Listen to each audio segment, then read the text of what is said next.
back. Let's get started.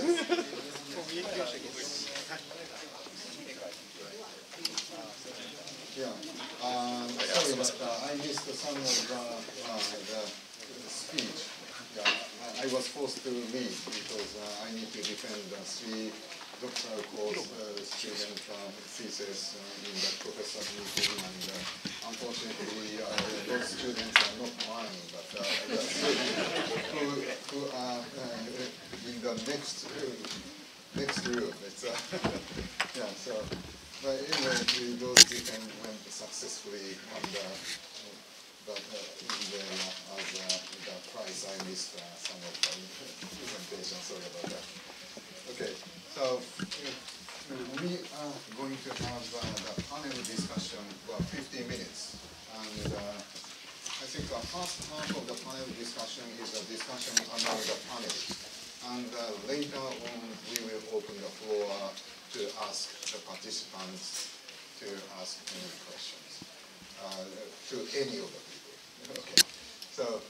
Okay, so first of all, I would like to ask the gentlemen and lady sitting in front of us to exchange their views or ask additional questions for other presenters, if you have. And I think there are two issues. One is how to define credible and robust ski. That is the issue of the production side of fisheries. The second issue is the government sort of the intervention or any support from the government or any other cost-related issue. So those are the potential issues we would like to exchange views. And first of all, any of the presenters have any questions or any comments to other presenters after listening to their presentation? Yes, Christian?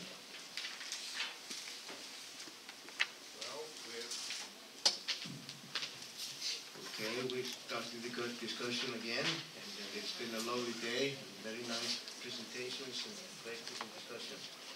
Very good symposium. Since it is Professor Yaki who asks, I think I will take up a point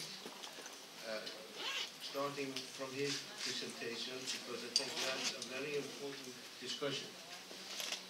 And Professor Yaki said in his presentation that the international approach places too much emphasis on the fish itself and less emphasis on the people, if I'm not mistaken. He also said, please correct me if I'm wrong. I don't think he's wrong. I think there's a different view of looking at it, and I'd like to explain it a little bit. All of this, of course, is more or less about people and the importance of fisheries in society. But I want to give you an example, and the example comes from Iceland. Iceland is a country where, well, when I was a child, something like 90 to 95% of all the export earnings of Iceland came from fisheries. And we were, at that time, only 220,000 people, and we did not produce many things. Everything that we needed to use, a lot of things like all the food, clothing, medicine, everything, oil, we had to do it. So fishing industry was very important for export. So we needed to have a lot of fish, and the cod was the main stock, and we've been fishing a lot of cod. We had foreign fisheries, we had all the disputes over fishing rights and fishing limits, famous story, so-called cod wars with the British. Many of you will know about that. And then it comes to fisheries management. And we had to rebuild the cod stock, and that means you have to reduce the catches quite a lot while the stock is allowed to grow. And there was a politician that famously said, it's not enough to look at what the cod stock can tolerate. We also have to look at what the people can tolerate. And that really put a focus on the discussion, because if you think about it at the time, if you don't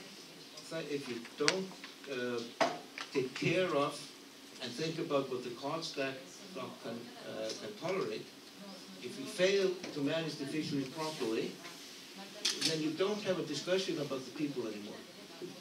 Because it's no good thinking just about the people if you, in the name of the people and their interest, allow the cod stock to collapse, because then you don't have an economy for the people anymore. So when we think about the people in the fishing industry, you start by thinking about sustainability of the fish stock, because that's the future. So this is the main reason why we look first at the fishery. It's not only because of the fish, it is, well, to a very large extent, because of the needs of the people. That's why you need to manage the fisheries. So that's just putting into context this discussion. And I think that's why, that's the reason why in those parts of the world where you have technological fisheries, where we can have a high impact on fish stock, we really take this seriously. Thank you. Yeah, thank you very much. I think you point out a very important issue. The cost of the conservation is the current cost, present cost, but the benefit of the conservation will be in the future, and the future benefit, and how to reconcile these cost and benefit. That's the issue. Yeah, thank you very much. Any other observations or comments or counter-arguments or? So Ingrid, you're watching.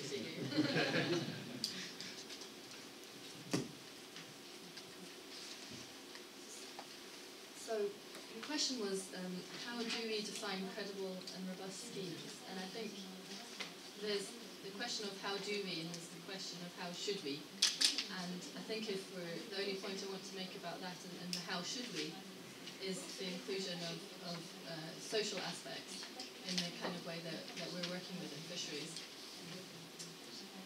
But you also asked about government intervention in cost-related issues, and in the words of the great lead singer of U2, who said, "Sometimes you can't make it on your own," I think that's the key message that we've been finding in our work, is that it requires strong government regulation and industry investment to bring about these certification, eco-labels, and ultimately sustainability. And it's not directly related, but my PhD actually was on this very issue in looking at shrimp and prawn in Bangladesh and shrimp and tilapia in Thailand, and looking at the different government legislative frameworks in the two countries, and looking at the different levels of industry involvement. And those were actually the two key aspects that changed the development of the industry, where in Bangladesh we have very little both industry involvement and government relationship, government support and legislative frameworks and investment. And that means that even basic food safety standards are very low, and they've had many problems with their exports and their entry, especially into the EU. Compare that with Thailand, where there's significant investment by CP, by the largest shrimp processor there, and also by the government, who has the Thai GAP standard, just the domestic standard, and there's eco-labels there as well. So, although it's a different context, it shows how important these two aspects are, and that's why us as an NGO, we really work to link the whole supply chain, link the industry, the government with the producer, because it provides the market-based incentives and it provides the investment that are necessary to help these fisheries improve and help them gain market access to developed country markets in particular. Those were my points. Yeah, thank you very much. You pointed at social aspect and maybe how to contribute to the social aspect to the Thai-based initiative would be a very good point. Yeah, okay. Alastair? Just a couple of comments on your questions, and suppose, starting with also a response to Ingrid. The social aspect, it's interesting because when the proposition for certification came up in the mid-1990s, there was a very strong debate, a very strenuous debate, about whether or not the social aspect, rather than the sustainability of the fisheries per se, should be part of the certification scheme. This is what the stewardship. And the conclusion that was reached was that it was necessary to have an external reference. And the existing reference point that was around at that time was the Code of Conduct, which had been recently and the Code of Conduct is in itself relatively silent on the question of livelihoods and the social aspects of fisheries. It is very much focused on the question of putting it in the order I think that Christian was talking about, that if you don't have sustainability of the fisheries, then you don't have sustainability of the populations that rely on those fisheries. So the Code of Conduct, rightly or wrongly, was a Code of Conduct about the conduct of fisheries management. And that's what the certification schemes have sought to reflect. Now, time has moved on. You know, we're 25 years or more later. And the question of social responsibility and the social contract, if you like, is becoming an important factor, and is becoming a point of interest and concern in the same communities that have been concerned about sustainability. So the question of decent work, and Christie's talked on that earlier, or mentioned it earlier, is becoming an active point. The small-scale fisheries guidelines, which I was a little bit critical of when I was talking earlier, do address the question, and Sofa was eloquent on this, on the social aspects of small-scale fisheries and the importance of small-scale fisheries to communities. So somewhere in that there needs to be an external agreement on a reference if this is going to be part and parcel of certification in the future. And currently we really don't have one, or any that are robust, to my knowledge. There are a variety of references, but there is not an international consensus as there was on the Code of Conduct. And I suppose that, you know, in the context of talking about the Global Sustainable Seafood Initiative, there is a lot of interest in the stakeholders of GSSI of moving in the social direction. Nonetheless, there isn't a reference point in the same way as there has been from the Code of Conduct. So these things take their own time. The Code of Conduct came about in an extraordinarily short period of time because there was seen to be a crisis in fisheries management. Is there seen to be an equivalent crisis in the social contract of fisheries? At this point I don't see it necessarily, but there certainly is a growing need of decent work conditions. Okay. Yeah. Thank you very much. So, Yep. the question you have. Okay. Thank you. Thank you. This is a point that has come up again and again, the question of social issues. There's a number of reasons why it has not gone forward so far. One is that one is what Alistair said, that there's a lack of external reference. Another is that the needs of different societies are so different. In other words, what people in some societies would consider a good social standard would be a terrible social standard in some respects for other societies. And again, I can just take a comparison between, say, the Asian communities that we discussed here this afternoon And again, Iceland as an example, or Norway, Iceland probably is the best example, where we really have to have an economic fishing industry that is profitable, that does not, yes, well, that is profitable, that is technical, that produces a lot of value that can be used to pay for other things in society.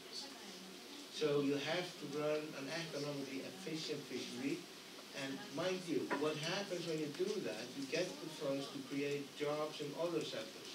So it's not just a question about the jobs having to be in the fishing industry. You can be creating a larger society for people doing other things than fishing by running a good fishing industry. So you don't want to set up a standard that says you're not allowed to do that. So it's a question of looking at each society and what are the needs and possibilities and opportunities of this society. So that's one reason. Things differ a lot. Another reason is that technical certification of social issues is difficult. The kinds of experts that would do the certification are certainly not the fisheries experts that are doing the certification for the sustainability of resources.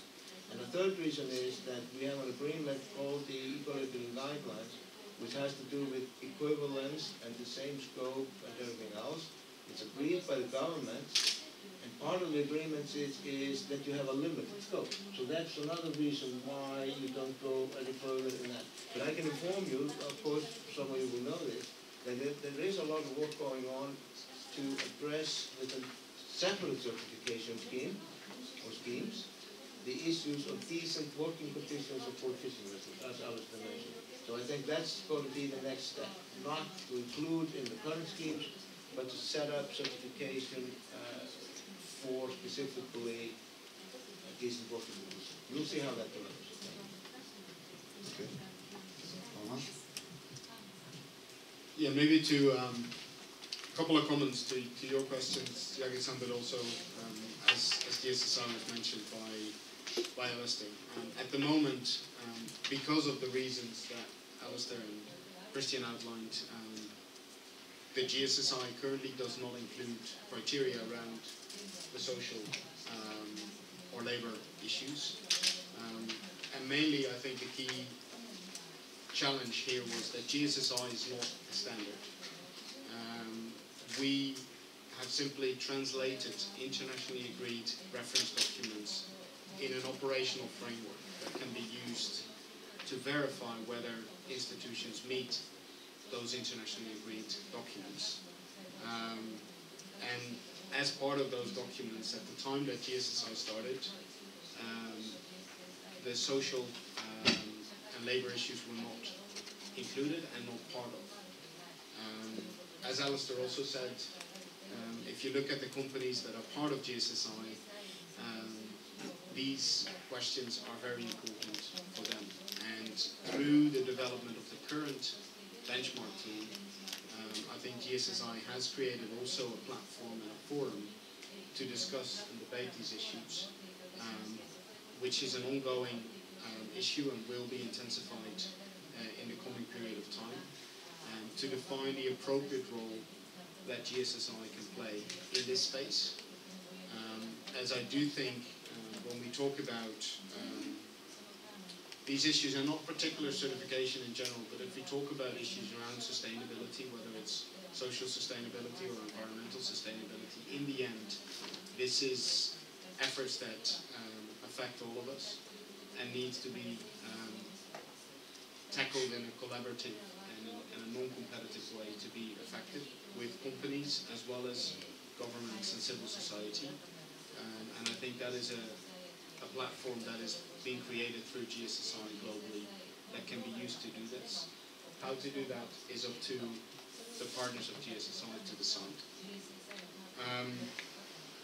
In terms of coming back to your first question, when we talk about defining what is a credible certification scheme, and then in this case I'm talking the limited scope of the environmental issues or the issues related to fisheries management. I think there's a lot of international reference documents that have been referred to, but really it comes down to, I think, a few things. First of all, you need a robust standard. So if you have a credible certification scheme, in the end, that scheme should tell what it does and do what it tells. And that starts with having a standard that reflects an international consensus around responsible fisheries management. As I said, and I said it in my presentation and just now, tell what you do and do what you tell.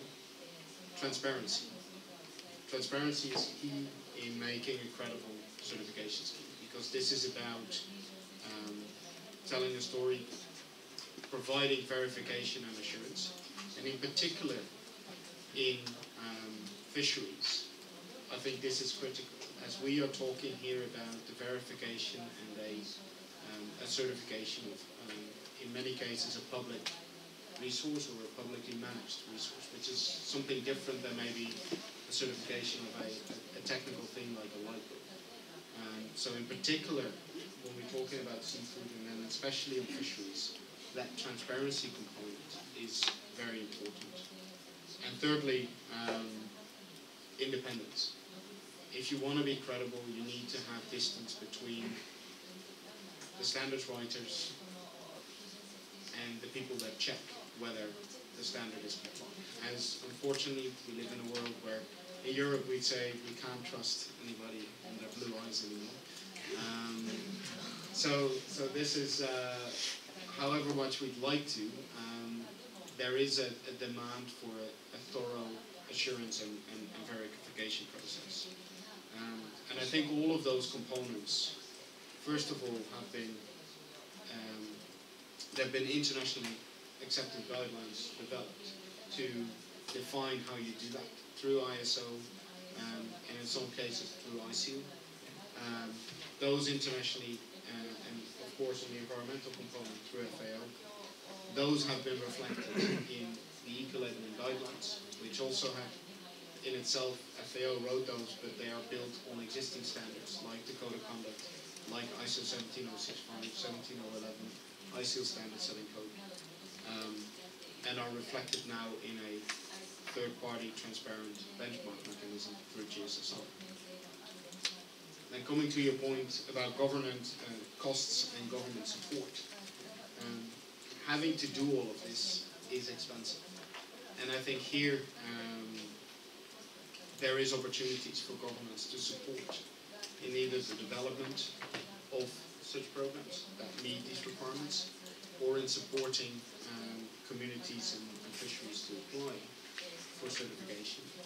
However, it is critical that if that support is taking place, it is not undermining the key attributes of a credible certification scheme. A reminder of what Christian said in his first presentation, sometimes this can be difficult, as in a way with fisheries, the third-party certification that's taking place is actually checking whether the government is doing its job right. And this is where part of the friction in these systems comes from. But if you respect those issues, I think there are successful examples of actually the government supporting developments of these programs as well as the certifications of fisheries through different mechanisms, whether it's direct funding or indirect through levies on industry or taxes, which is, for instance, a way that the Alaskan program is funded. The advantage of such system, for instance, the levy system in Alaska, is that there might be an easier way to get equal access to certification of all fisheries that are taking place in a certain area. But this is where I also, I think there is room for creative thinking. How do we organize the costs and the financial model behind these programs to increase accessibility, in particular also of small-scale fisheries in areas. Okay, yeah, thank you very much. Very interesting. I think the two issues. One is a social issue. Social issue is, of course, one of the three pillars of sustainable development. The social and the environment and the economics are the three pillars. And there are some trade-off between those three elements. So when, in that case, Christian pointed out that if we have too much emphasis on the social issue, then economic efficiency may be undermined or compromised. If we take too much emphasis on the economic development, maybe the environment could be compromised. That's the trade-off situation. So I think those three issues are the relevant issue. And so thank you very much for pointing out the social issue in brief. We need to continue with the discussion on this. Also, Herman pointed out that in order to be credible, we need some conditions, including transparency or independency of the institutions. And to do so, he also mentioned a very important issue on the cost issue. To do everything is very costly, so how to finance it and how the mechanisms to support those credible scheme will be the issue.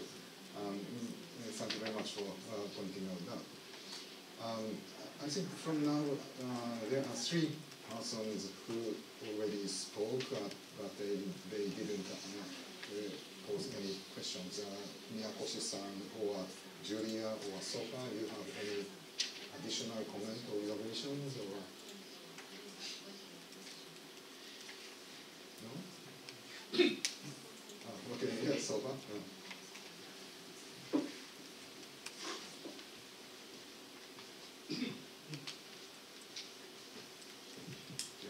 Just like you have some clarification what is a concern about environment, economic, there is a three pillar social.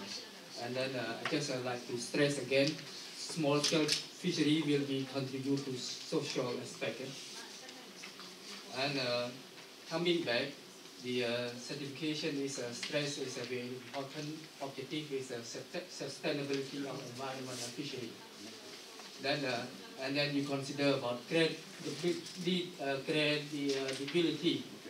So this may focus on the high level of credit. So then you may leaving behind like only certify the good fishery but leaving out the not good fishery. So whether this to pay attention to again, whether we can still gain sustainability or not if a large part of the social is leaving out like small scale fishery. Because the good one, there is a little thing, little problem to consider. So little thing to worry about. But the other is not good fishery, will be a lot of problem, complex, and then you're leaving out from the arena, not pay attention. So still we reach our objective sustainability or not. Then I think instead of consider only high credibility, maybe some way special consideration of the small scale, and also this is a contribution to implementation of voluntary guideline of small scale fishery by FAO also might be the standard one for the good fishery, standard below special consideration, because when you give some of these, you may bring a change. When you give the opportunity to the one who have a problem, will not good give opportunity to the change, and then bring about the change in the future, bring from the level low to upper, sometime later. This is to improve the fishery management, because we will, by giving the opportunity, we will give encouragement, incentive, motivation, and economic mobilization, instead of leaving them out as like a trade barrier. Thank you. Yes, thank you very much. I think the social issue for small-scale fisheries is one issue, and I think a decent work or labor issue will be some other social issues. That's the issue. But just one second. You have Julia or Miyako-san, okay? Or if that's the case, I will give the floor to Christian. But Julia, okay. Yeah.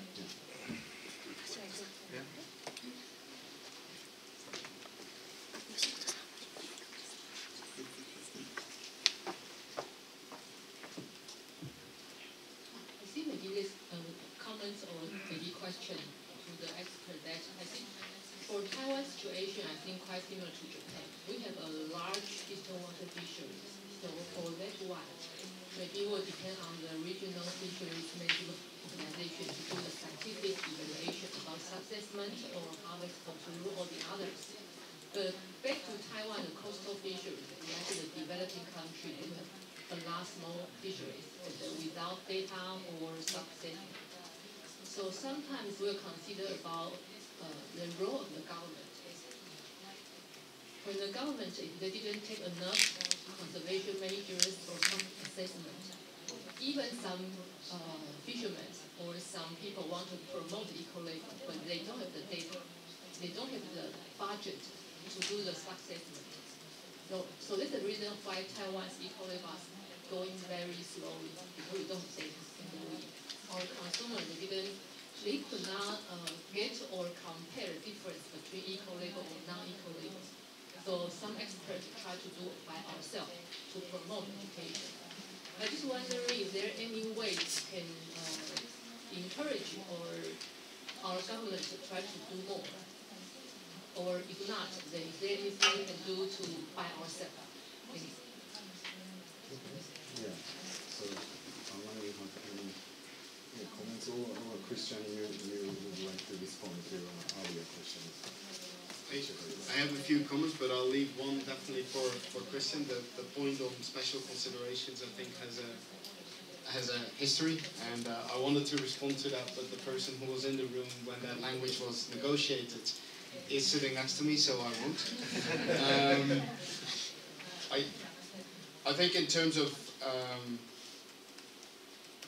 your point of making sure our governments are doing the right things in order to meet these standards. I think this is going to come to the point that Christian stressed this morning in his presentation. The foundation certification is not an end goal. The standards reflect of what good fisheries management would look like and how to verify that that is in place.